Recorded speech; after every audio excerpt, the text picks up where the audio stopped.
Karena Yudas penyalipan itu terjadi. Pertanyaannya, motivasi Yudas itu apa? Karena kita sering mendengar Allah Bapa itu harus mengorbankan Yesus karena dosa-dosa kita, Pak. Jadi salib itu adalah sebuah pengorbanan. Tuhan itu maha, maha, dan maha. Berarti penyalipan itu adalah rencana Allah sendiri. Bagaimana menurut pendapat Bapak? Yesus berkata kepada ibunya, Yesus berkata kepada miternya. Bagaimana perkataan Yesus?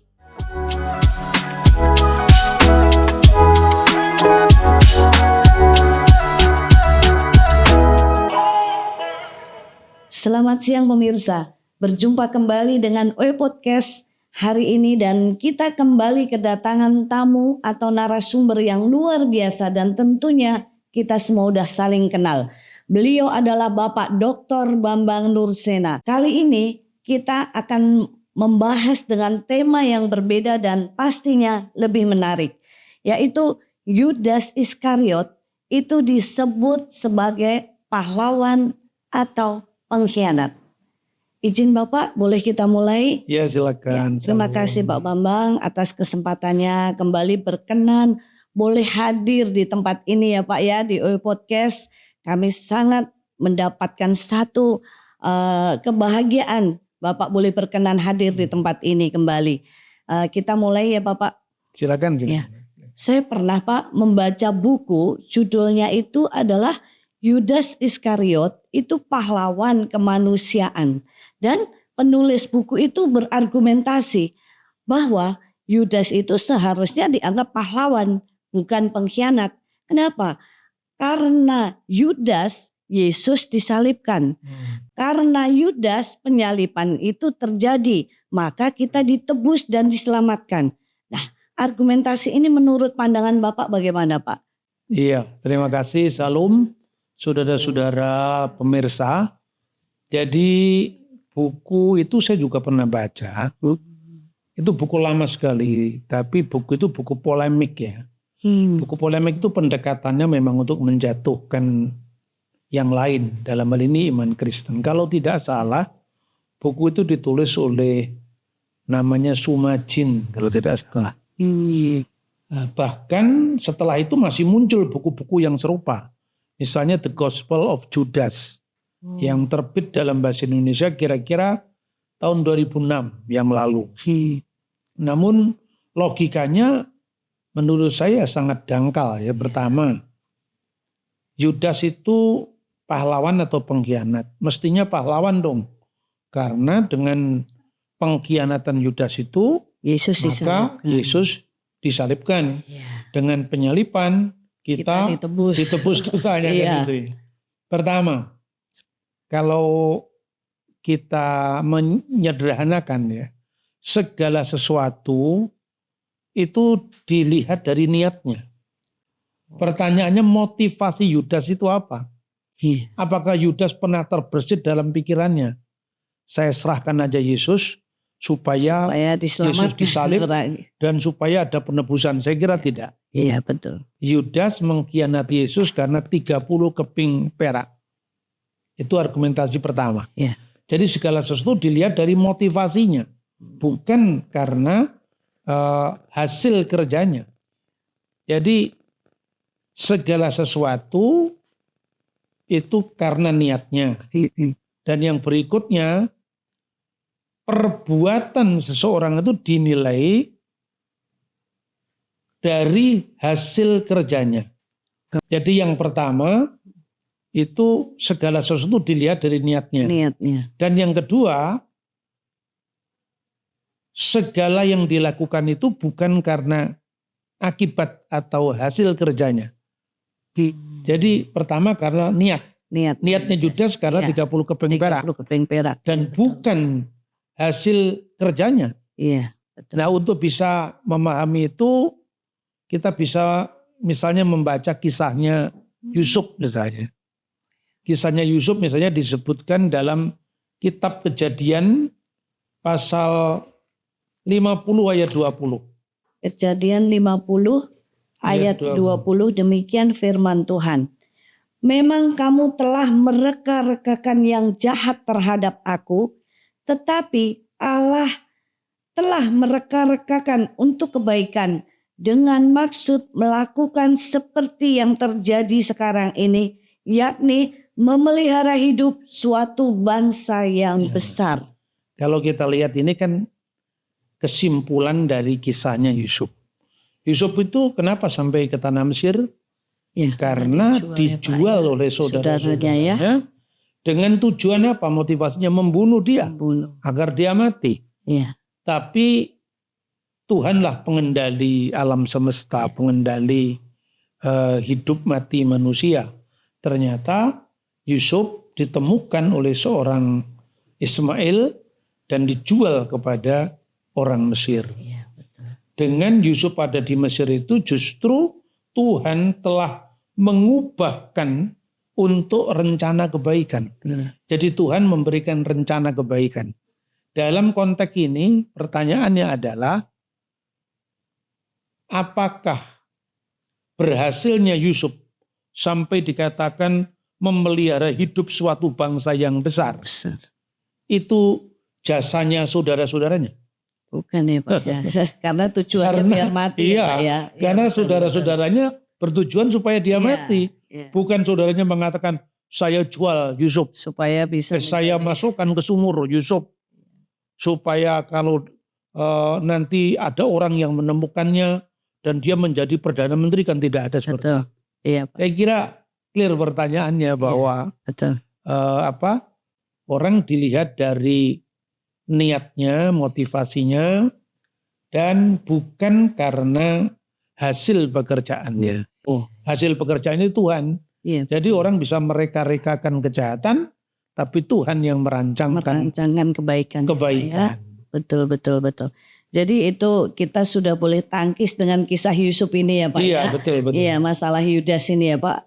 Terima kasih Pak Bambang.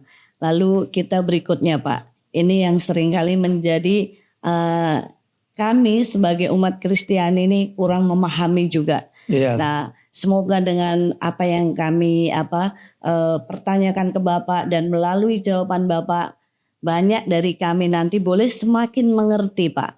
Jadi begini Pak, bagaimana kita memandang salib itu apakah sebagai penebusan? Karena kita sering mendengar Allah Bapa itu harus mengorbankan Yesus karena dosa-dosa kita Pak. Iya, begini, Allah Bapa harus mengorbankan Yesus. Kata harus ini salah. Kenapa? Siapa yang bisa mengharuskan Tuhan? Iya. Kalau Tuhan dikatakan harus, ya. Berarti kedaulatan Tuhan itu dipertanyakan. Karena Tuhan diwajibkan atau diharuskan oleh hukum di luar dirinya. Kan begitu. Betul. Jadi itu tidak mungkin. Jadi salib itu adalah kasih karunia terbesar. Salib itu adalah puncak dari kasih yang memberi. Maka di dalam Injil pun Yesus mengatakan bahwa cinta yang sejati, cinta yang besar itu adalah memberikan nyawa bagi sahabatnya. Jadi salib itu adalah sebuah pengorbanan. Bukan satu keharusan. Sebuah ritual, apa istilahnya itu, tumbal. Bukan ritual tumbal haus darah. Maka dikatakan Tuhan harus mengorbankan. Apakah Tuhan bisa diikat oleh hukum alam? Betul. Kalau dikatakan Tuhan harus, berarti Tuhan itu lebih rendah daripada hukum alam. Padahal Tuhan itu yang maha tinggi. Tidak ada yang lebih tinggi daripada Tuhan. Ya, saya kira itu. Iya. Jadi untuk lebih membayangkan itu gini, Tuhan itu dia yang berdaulat. Dia yang tak terikat oleh hukum ruang dan hukum waktu. Tuhan itu maha, maha dan maha. Karena kemaha kuasaannya itulah, maka Tuhan tidak mungkin diikat oleh hukum. Karena hukum itu sendiri kan diciptakan oleh Tuhan. Bagaimana Tuhan tunduk kepada hukum ciptaannya, ya kan? Iya, betul Pak. Sekarang bagaimana dengan misalnya iblis yang mencelakai manusia? Iblis pun itu sebetulnya tidak bisa berbuat apa-apa tanpa Tuhan. Tanpa Tuhan, ya. Saya bisa kasih contoh tentang kisahnya Ayub. Ayub. Ya. Misalnya Ayub itu seorang yang dikenal saleh. Lalu iblis, di antara anak-anak Allah itu datanglah iblis menghadap Tuhan. Terus kemudian Tuhan mengatakan betapa salehnya Ayub itu. Tapi kemudian kan iblis membantah, ya karena dia kaya, karena dia berlimpah. Coba kalau dia miskin. Lalu apa yang dikatakan Tuhan, misalnya kita bisa baca di dalam Ayub pasal 1 ayat 12. Ayub pasal 1 ayat 12. Ayat 12 itu jawaban Tuhan. Iya, demikian firman Tuhan. Maka firman Tuhan kepada iblis, nah segala yang dipunyainya ada dalam kuasamu. Hanya janganlah engkau mengulurkan tanganmu terhadap dirinya. Kemudian pergilah iblis dari hadapan Tuhan. Nah, berarti iblis bisa mencelakai manusia atas izinnya Tuhan. Iya, betul. Iblis bisa mencelakai manusia karena iblis itu memang ada ya. Iblis itu real. Tetapi segala yang ada selain Tuhan, yaitu ciptaan, itu keberadaannya karena disebabkan oleh satu-satunya yang maha ada, yaitu Tuhan. Maka dalam iman kita, Tuhan itu satu-satunya yang berdaulat. Dia adalah kausa prima, penyebab segala sesuatu yang tidak disebabkan oleh yang lain. Penyebab segala sesuatu yang tidak tunduk pada hukum di luar dirinya. Karena itu Tuhan Maha Kuasa. Nah, dengan cara berpikir seperti ini, maka kedaulatan Tuhan tetap kita hormati, kita ajarkan, kita pertahankan. Tetapi bagaimana dengan realitas kejahatan? Kenapa ada kejahatan di dunia? Kenapa seolah-olah Tuhan membiarkan saja? Kan begitu kan? Sebetulnya ini tidak hanya menjadi bahasan dalam ilmu teologi ya. Dalam filsafat pun itu ada bidang kajian yang disebut teodise. Teodise itu artinya kenapa Tuhan itu membiarkan kejahatan?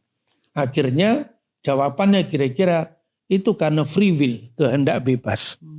Jadi Tuhan itu memberikan hukum alam dan memberikan kehendak bebas pada siap ciptaannya. Iblis memilih yang jahat.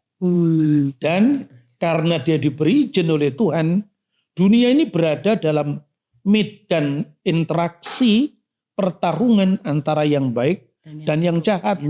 Makanya buah pengetahuan itu disebut apa? Buah pengetahuan yang baik dan yang jahat. Iya. Itu juga buah etika. Jadi bagaimana makhluk hidup itu boleh memilih. Tapi segala sesuatu itu berada dalam kontrol sepenuhnya dari Tuhan. Makanya dia berkata kepada iblis, segala yang dipunyainya ada dalam kuasamu. Jadi bukan iblis maha kuasa. Iya. Kekuasaannya Tuhan. Tapi Tuhan memberikan kuasanya kepada iblis. Untuk apa? Untuk merealisasikan kehendak bebas di antara makhluknya itu memilih yang apa. Sekalipun harus dicatat bahwa kehendak bebas manusia itu sesungguhnya menemukan batas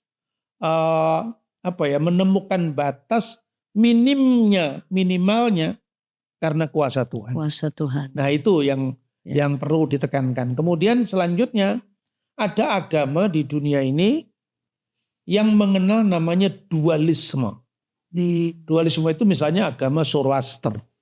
Agama Zoroaster itu mengenal bahwa dunia itu terus-menerus dalam peperangan antara Tuhan yang baik dan Tuhan yang jahat. Ahura Mazda Ahriman. Tuhan yang baik, Tuhan yang jahat. Ini tentu tidak sesuai dengan iman kita. Iya. Kenapa? Masa Tuhan yang maha kuasa perang lawan setan gak menang-menang? Iya. Berarti Tuhan kan gak maha kuasa. Mengalahkan setan aja gak kelar-kelar. Enggak kelar. Nah itu saya kira bukan iman Kristiani yang seperti itu. Itu pandangan yang keliru itu ya. Pandangan yang keliru. Iya. Kuasa Tuhan itu mutlak ya Pak ya. Mutlak. Iya betul. Iya. Terima kasih Pak Bambang. Kembali lagi kita lanjutkan perbincangan kita ya Pak ya. Iya, Karena iya. kesempatan ini nggak selalu hadir Pak, nggak selalu datang dengan kesibukan Bapak, aktivitas Iya. Bapak yang keliling mancanegara tentunya. Jadi Keliling gini Pak, Indonesia. iya keliling Indonesia. Jadi ini Pak, apakah salib Kristus itu berfungsi sebagai hukuman pengganti tebusan kita Pak, salib Kristus? Lalu haruskah Allah ini mengorbankan Yesus karena dosa itu telah memisahkan kita dengan kasih Allah, manusia dengan Allah. Jadi apakah salib Kristus ini berfungsi sebagai hukuman pengganti tebusan bagi kita? Iya, oke. Ya. Jadi itu di dalam kajian teologi itu ada dinamakan teori pengganti atau teori substitusi sebagai tebusan. Jadi kira-kira seperti ini. Sebetulnya Tuhan itu merencanakan yang baik. Yang baik. Ya. Tapi karena manusia kan jatuh ke dalam dosa. Ya. Karena free will tadi. Ya. Setelah manusia jatuh ke dalam dosa, mengakibatkan keretakan. Mengakibatkan perpisahan antara Allah yang suci dan manusia yang dosa. Karena yang maha suci tidak bisa bertemu dengan yang dosa, ya. Jadi yang terang tidak bisa bertemu dengan yang gelap. Ya.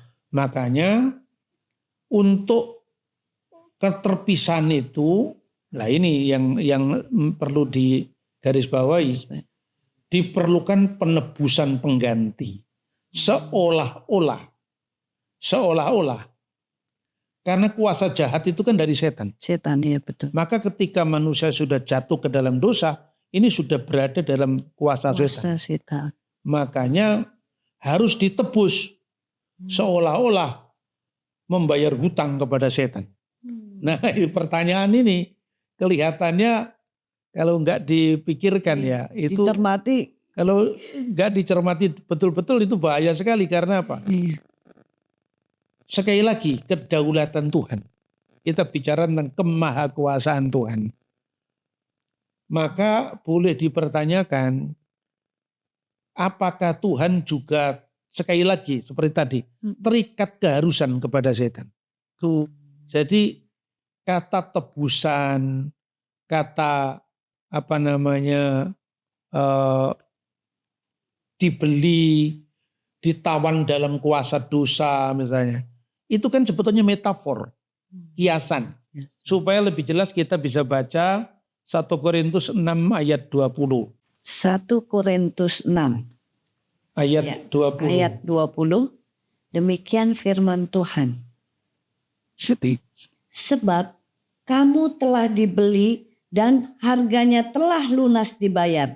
Karena itu muliakanlah Allah dengan tubuhmu. Nah, pada ayat sebelumnya itu kan konteksnya tubuh manusia itu adalah bait suci.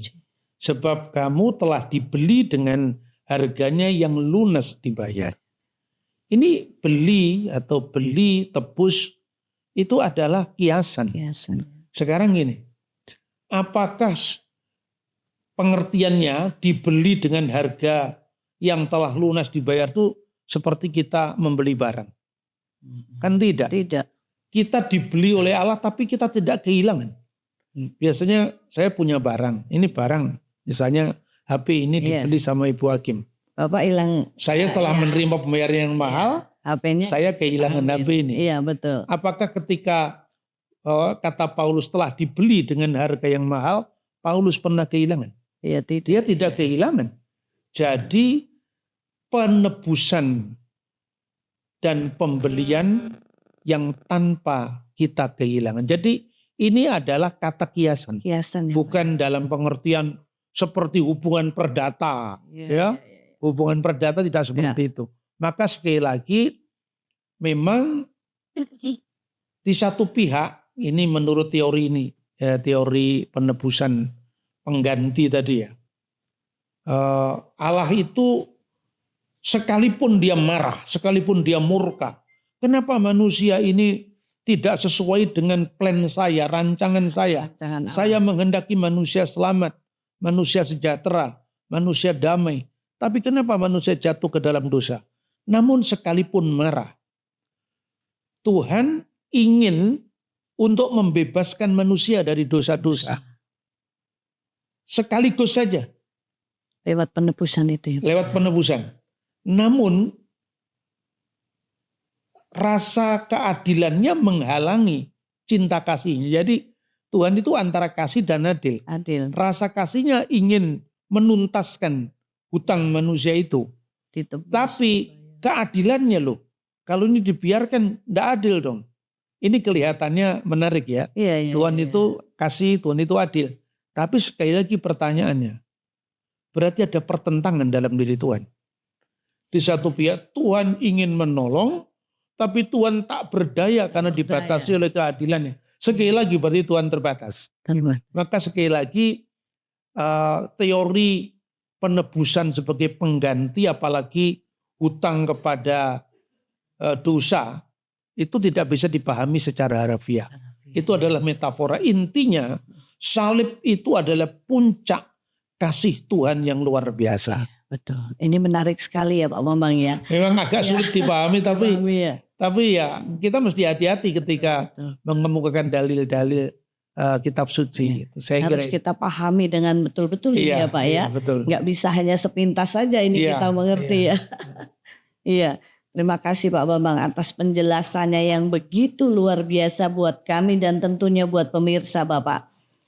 Jadi ini kita mungkin akan lanjut ya Pak ya. Iya, silakan. Ada beberapa lagi yang ingin kami perbincangkan dengan Bapak dan tentunya ini nanti bisa buat pemirsa juga boleh menyaksikan dan memahami ini ya Pak jawaban-jawaban daripada Bapak nih. Jadi gini Pak, sebelum Yudas menyalibkan Yesus, iblis kan merasukin Yudas Pak. Sehingga Yudas itu menjual Yesus dengan 30 keping perak. Nah, apakah penyaliban Yesus ini memang sudah satu rencana daripada si iblis Pak? Ya itu saya kira itu juga mesti hati-hati. Begini, kita baca ayatnya saja misalnya ya di dalam Yohanes pasal 13 ayat 27 misalnya. Oh iya. Yohanes 13 pasal 27 ya Pak ya. 13 ayat 27. Ya, demikian firman Tuhan. Dan sesudah Yudas menerima roti itu, ia kerasukan iblis. Maka Yesus berkata kepadanya, apa yang hendak kau perbuat, perbuatlah dengan segera. Berarti iblis yang merasuki Yudas. Iblis ingin Yesus itu hancur. Yesus itu mati. Kira-kira seperti itu. Tapi apakah benar tujuan iblis itu hanya satu saja bahwa Yesus itu mati? Kita bisa bandingkan sekarang. Ada sesuatu yang berarah balik tapi juga dilakukan oleh iblis. Misalnya kita bisa membaca di Matius 16 ayat 21. Matius 16 ayat 21. Sejak waktu itu Yesus mulai menyatakan kepada murid-muridnya bahwa ia harus pergi ke Yerusalem dan menanggung banyak penderitaan dari pihak tua-tua, imam-imam, kepala dan ahli-ahli Taurat, lalu dibunuh dan dibangkitkan pada hari ketiga. Iya, berarti Yesus menyadari bahwa dia harus pergi ke Yerusalem untuk menanggung banyak penderitaan dari tua-tua, imam-imam, kepala dan ahli Taurat, lalu dibunuh dan dibangkitkan pada hari ketiga. Ayat 22. Baik. Tetapi Petrus menarik Yesus ke samping dan menegur dia, katanya, Tuhan, kiranya Allah menjauhkan hal itu sekali-kali takkan menimpa engkau. Ayat 23. Maka Yesus berpaling dan berkata kepada Petrus, enyahlah iblis, engkau suatu batu sandungan bagiku, sebab engkau bukan memikirkan apa yang dipikirkan Allah, melainkan apa yang dipikirkan oleh manusia. Nah, berarti Petrus juga dirasuki iblis. Iya. Yudas juga dirasuki iblis. Tidak mengerti rencana Padahal Allah ya Pak. tujuannya Petrus dan tujuannya Yudas bertolak belakang. Yudas ingin menyerahkan Yesus. Karena 30 keping tadi Ya, ya, Pak, 30 keping perak. ya. Dan iblis masuk ke dalam Yudas untuk membunuh Yesus. Yesus. Jadi Yesus harus dibunuh. Pikirannya iblis kira-kira. Ya. Ketika Yesus mati sudah tidak ada lagi musuh saya. Sudah tidak ada lagi yang mengajak orang kepada kebenaran. Sudah tidak ada lagi yang mengikuti kebaikan dari Sang Bapa Surgawi. Berarti apa? Tujuannya iblis merasuki Judas untuk agar Yesus dibinasakan. Jadi iblis itu bapak segala pembunuh, maka dia ingin Yesus itu binasa. Ya. Tapi anehnya ketika Petrus menghalang-halangi dengan mengatakan itu tidak akan terjadi. Yesus kan mengatakan, aku harus pergi ke Yerusalem untuk diserahkan menderita menanggung penderitaan dari tua-tua dan imam-imam kepala. Itu tidak akan terjadi, wahai Tuhan. Tidak akan terjadi. Lalu apa kata Yesus? Nyala iblis. Berarti Petrus kerasukan iblis juga. Tapi karena maksudnya sepertinya baik ya Pak ya. Karena mungkin gak rela nih Tuhan Yesus. Tapi apa alasannya? Engkau suatu batu sandungan bagiku. Ya. Berarti Yesus ingin menuntaskan karyanya. Engkau menjadi batu sandungan bagiku. Sebab engkau bukan memikirkan apa yang dipikirkan Allah, melainkan apa yang dipikirkan manusia. Si iblis ini bingung sebetulnya. Iya. Si iblis itu melakukan sesuatu asal beda dengan Tuhan. Jadi dia merasuki Judas untuk membinasakan Yesus, tetapi dia juga merasuki Petrus asal dia beda aja dengan Tuhan. Karena tidak menuruti keinginan Allah tapi keinginan manusia. Apa kesimpulannya sekarang? Berarti iblis itu tidak maha kuasa. Iblis itu tidak maha cendika, tidak maha tahu, tidak maha pintar. Karena apa? Ya karena iblis tidak maha tahu, tidak maha kuasa, iblis itu sebetulnya bodoh. Dia dengan berbagai cara nih ya Pak. Dengan berbagai cara dia panik sendiri. Iya kan? Padahal seperti tadi pada kasusnya Yusuf. Iya. Saudara-saudaranya merancangkan kecelakaan yang jahat, tapi Tuhan ternyata mengubahnya menjadi rancangan keselamatan. Rancangan yang baik. Betul. Jadi emang rumit ya belajar. Tapi ini luar biasa Pak, ini menarik sekali. Sepertinya Petrus ini seolah-olah baik gitu. Tapi ternyata itu ide ya Pak. Baik bagi manusia. Bagi manusia, belum tapi tentu tidak baik bagi Allah. Tuhan. Iya, betul. Secara kasat mata Pak, kan sepertinya aduh gak rela nih Tuhan Yesus itu menderita. Iya gitu. itu sebetulnya baik. Betul. Iya. Tapi itu bukan rencana Allah, itu rencana manusia. Pandangan manusia, betul Pak, betul. Ya jadi sepintas ini sangat-sangat menarik ini Pak, luar biasa ini. Mungkin kita sebagai orang awam kalau hanya membaca Alkitab tanpa penjelasan seperti Bapak ini, kita jadi akan buta Pak, bisa-bisa ngawur kita ini nanti. Tapi bersyukur Pak siang hari ini kita boleh bersama-sama dengan Bapak sehingga wawasan kita dibuka, pemahaman kita tentang Alkitab, tentang Yesus itu dibukakan dengan luar biasa Pak. Saya boleh lanjut Pak, ada dua lagi yang ingin kami tanyakan Pak. Jadi begini Pak, apakah penyaliban Yesus ini sudah dinubuatkan dalam perjanjian lama Pak? Kalau iya, berarti penyaliban itu adalah rencana Allah sendiri. Bagaimana menurut pendapat Bapak? Ya, untuk supaya lebih jelas kita mesti hati-hati dalam membuat satu kesimpulan ya. Kita bisa membaca Mazmur 22 ayat 16. Oke. Mazmur 22 ayat 16, demikian firman Tuhan. Kekuatanku kering seperti beling, lidahku melekat pada langit-langit mulutku, dan dalam debu maut kau letakkan aku. Selanjutnya. Ayat 17, sebab anjing-anjing mengerumuni aku, gerombolan penjahat mengepung aku, mereka menusuk tangan dan kakiku. Nah, mereka menusuk tangan dan kaki itu penyaliban. Jadi karu yadai veriklai. Mereka menusuk tanganku dan kakiku. Dari ayat yang pertama dari pasal 22 itu ada seruan Eli Eli lama asfatani. Allahku Allahku mengapa engkau meninggalkan aku. Lalu ada yang membuang uldi dan seterusnya, itu jelas-jelas mendeskripsikan apa yang akan terjadi Jadi jauh ke depan ya Pak. jauh ke depan. Jauh Jadi ke depan. kira-kira 1000 tahun. Iya. Daud itu hidup pada abad 10 sebelum Masehi. 1000 tahun sebelum kedatangannya Sang Mesias Ya, tadi. Sang Mesias ya. Masih banyak ada nubuat-nubuatan lain dalam Alkitab, misalnya Yesaya pasal 53. Biasanya itu seluruh pasalnya berbicara tentang dengan bilur-bilurnya kita disembuhkan, dia telah menderita dan seterusnya. Tapi yang berkaitan dengan salib itu ya deskripsi dari pasal 53 itu deskripsi yang sifatnya bagaimana puncak penderitaan hamba Tuhan yang menderita itu. Namun jauh sebelum itu sudah ada juga. Sudah ada. Jadi misalnya ini sudah menjadi rancangan Allah. Nanti dulu. Oh gitu. Kita bisa membaca di Kejadian pasal 3:15. Oh, Kejadian pasal 3 ya Pak ya. Kejadian pasal 3 ayat 15. Aku akan mengadakan permusuhan antara engkau dan perempuan ini, antara keturunanmu dan keturunannya. Keturunannya akan meremukkan kepalamu dan engkau akan meremukkan tumitnya. Nah, itu penyaliban juga.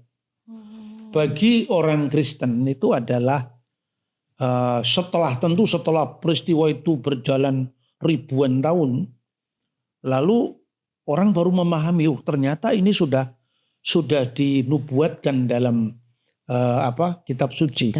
Bahkan tidak lama setelah manusia jatuh ke dalam dosa, bahwa keturunan perempuan ini, jadi perempuan itu bahasa Ibraninya Isah. Jadi Zera itu keturunan. Dari Isah ini akan meremukkan kepalanya kepada ular. Namun ular akan meremukkan tumitnya. Ve'atah tesu penu akeb.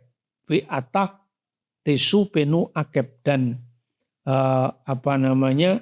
keturunan perempuan ini akan meremukkan kepala ular, dan engkau ular akan meremukkan akeb tumitnya. Nah, akeb tumit itu mirip dengan nama Yaakov. Yaakov juga artinya namanya itu tumit.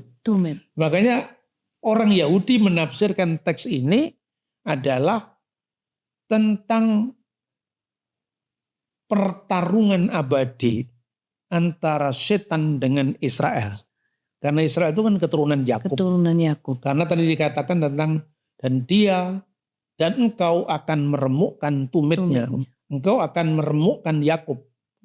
Itu tafsiran Yahudi.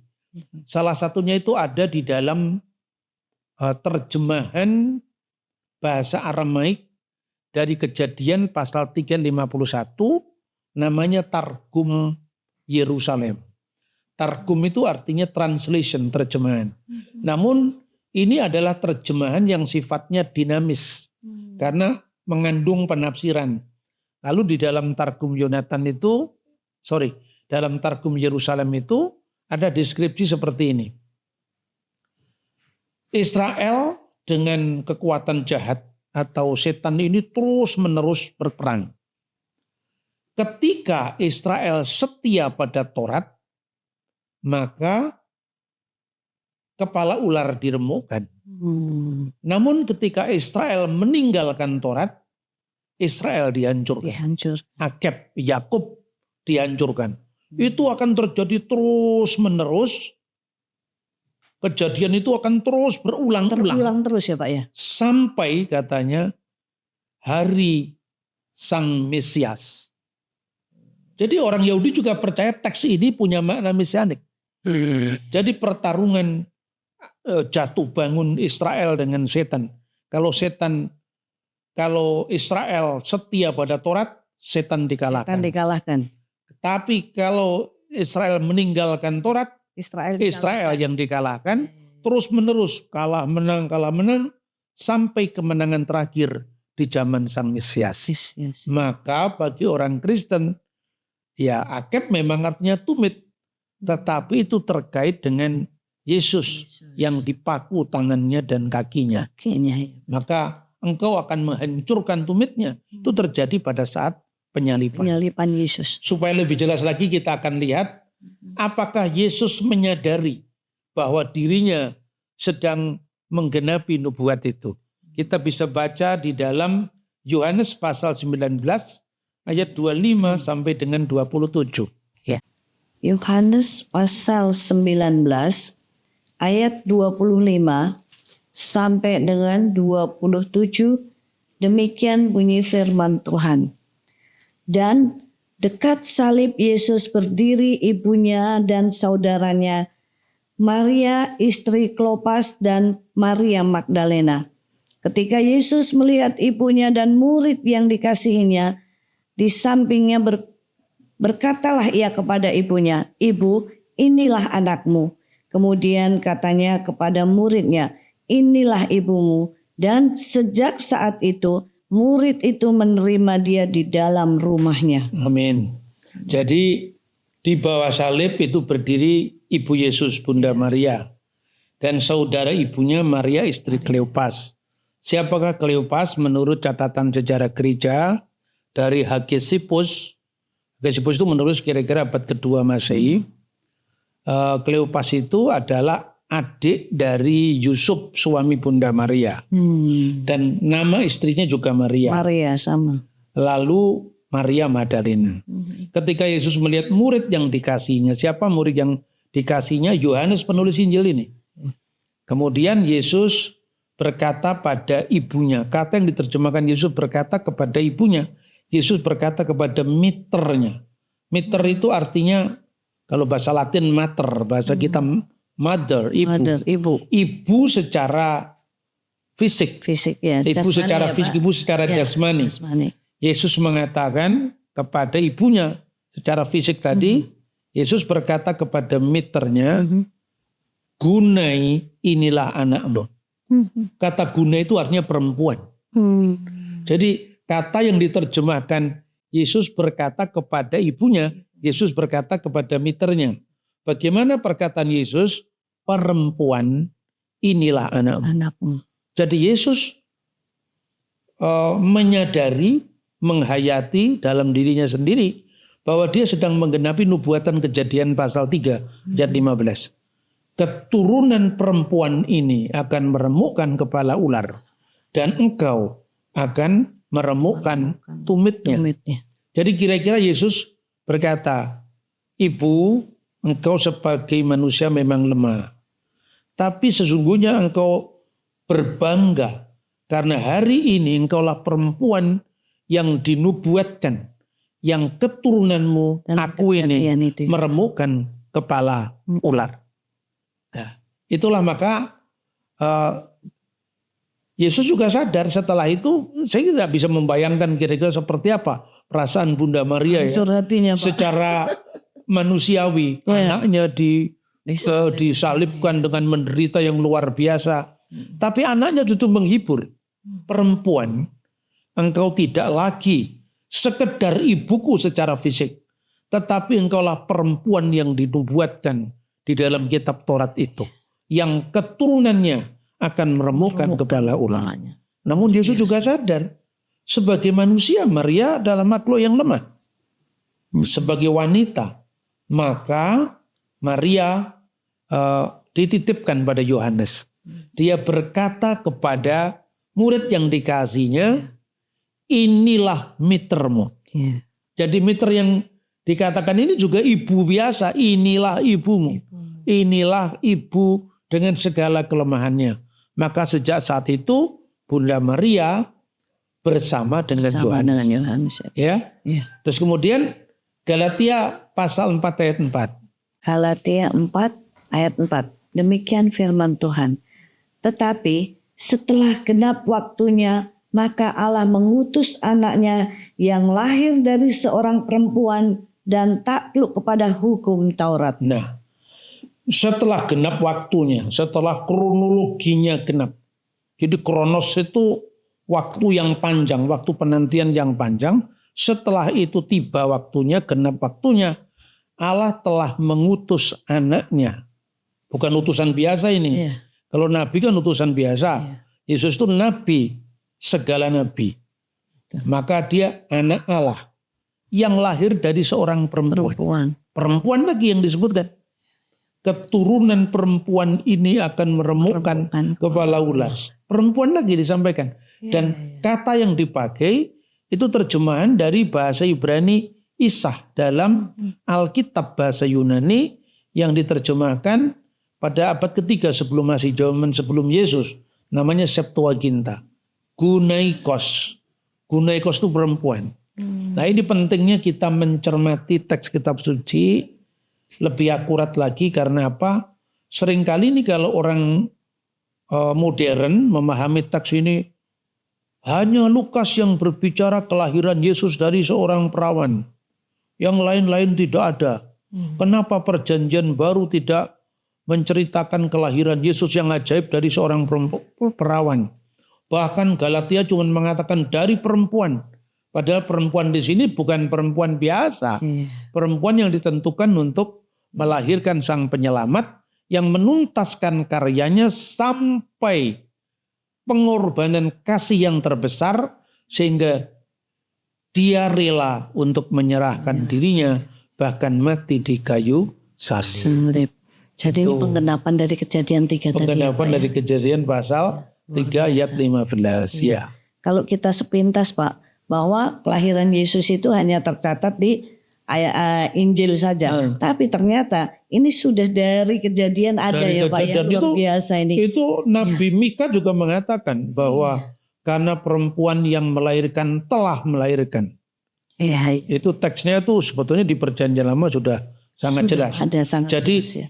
Keadaannya Maria, keadaannya perempuan ketika itu adalah perawan.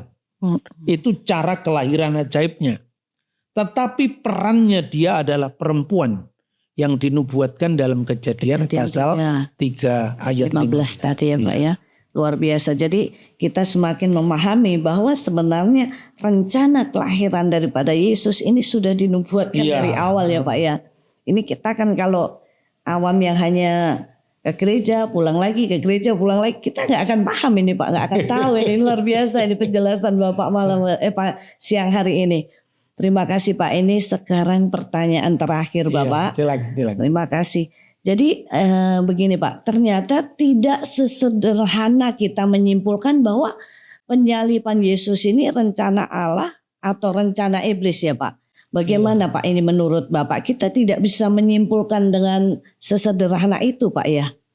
Ya tentu saja kita tidak bisa menyederhanakan sesuatu itu ini rencana Tuhan atau rencana iblis.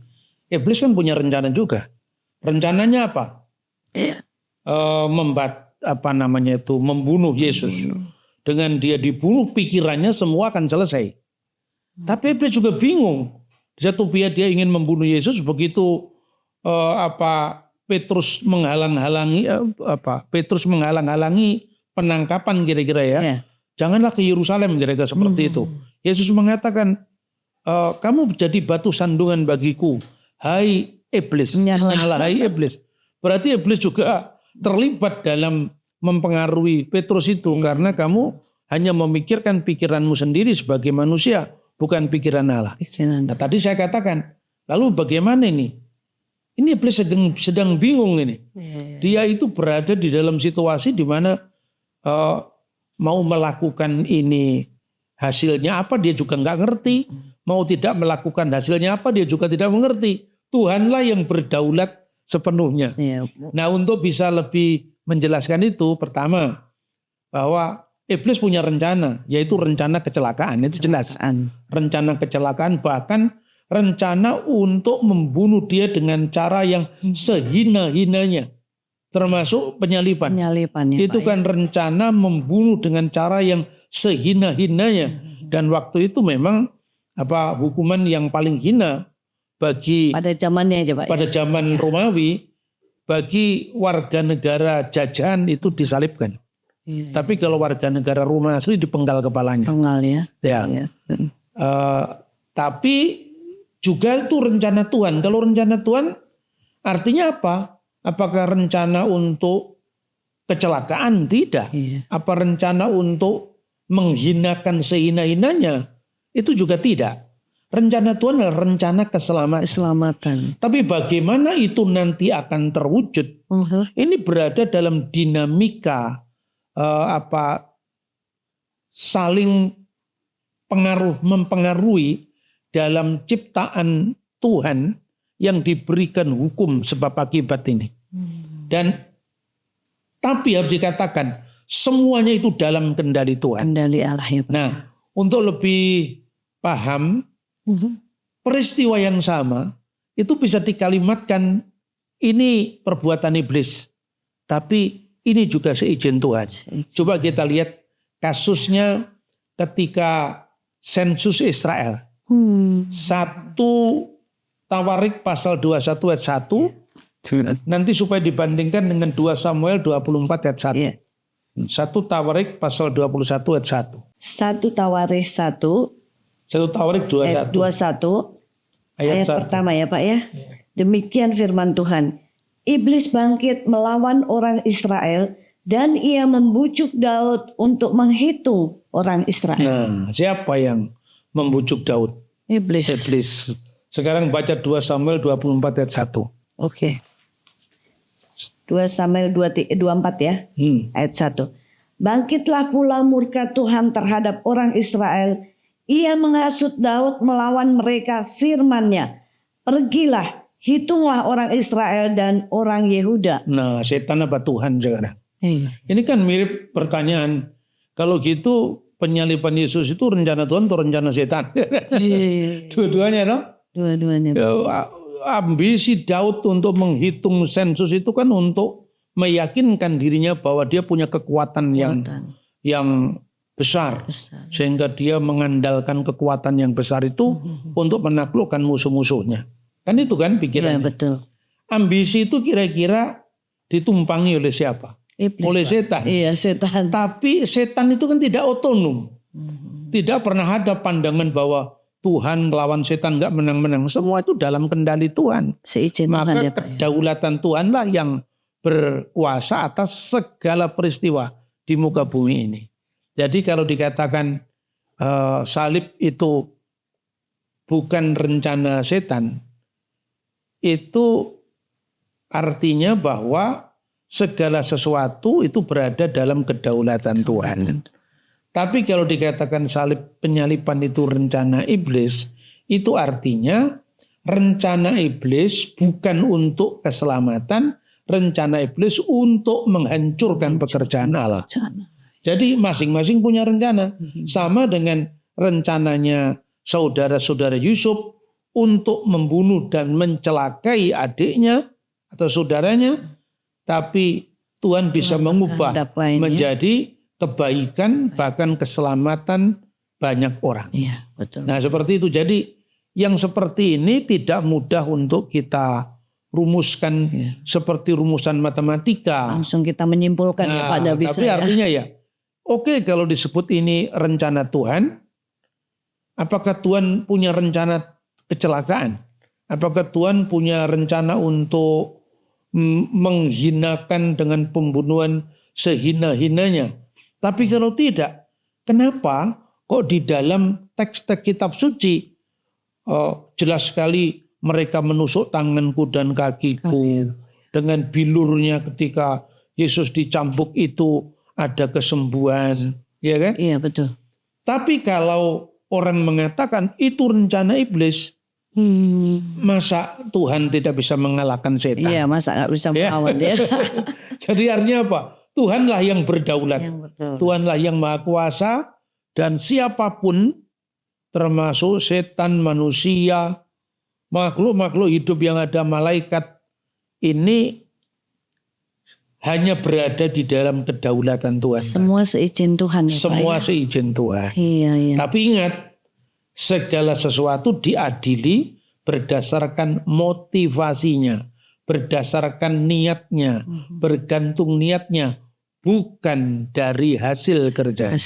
Sebab niatnya mencelakai, tetapi hasilnya justru menyelamatkan ya Pak. Banyak umat manusia yang terselamatkan karena rencana si iblis ingin membinasakan tadi ya Pak ya. Rencana iblis ingin membinasakan, rencana Tuhan ingin menyelamatkan. Aduh, ini kontroversi ya Pak ya.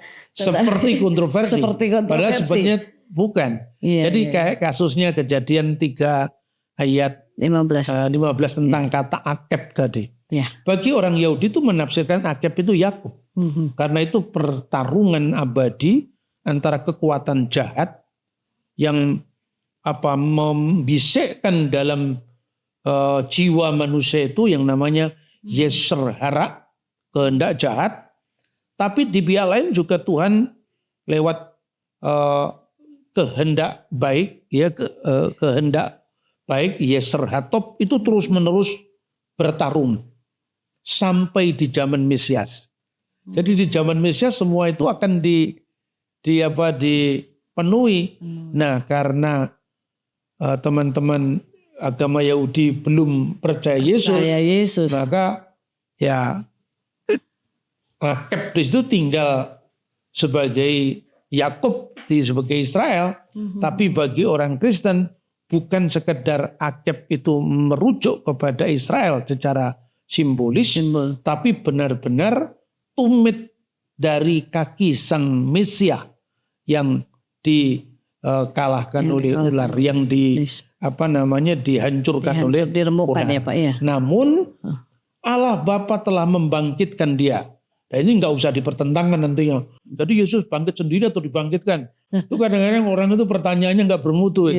Jadi kalau dikatakan bahwa Yesus bangkit itu karena kuasa ilahinya. Kuasa ilahi. Tapi kalau Yesus dibangkitkan itu artinya kemanusiaan yang dikenakan oleh Yesus itu dibangkitkan oleh Allah.